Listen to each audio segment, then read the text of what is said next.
L'évaluation doit être réalisée une fois en 2024, puis tous les ans pendant la période de chauffe.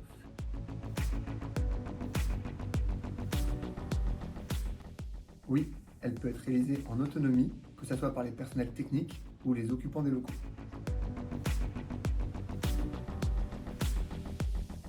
L'évaluation est appliquée dans les classes, salles d'activité et de restauration, dortoirs et gymnases.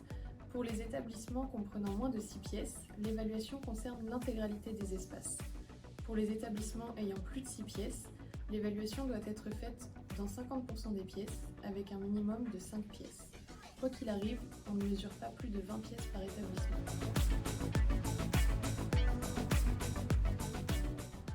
Le nombre de capteurs n'est pas défini par la réglementation.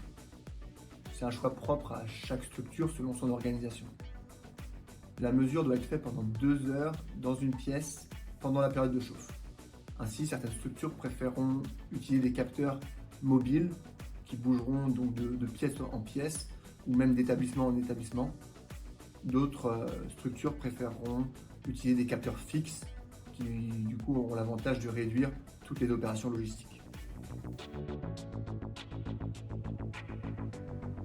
Vous devez conserver les rapports pendant 2 ans.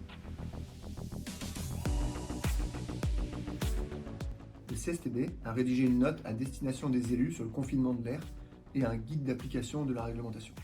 Le CEREMA également a édité un document très complet et le tome 2 de ce document est consacré à cette partie de la réglementation. Vous pouvez retrouver tous ces documents directement sur notre site de support.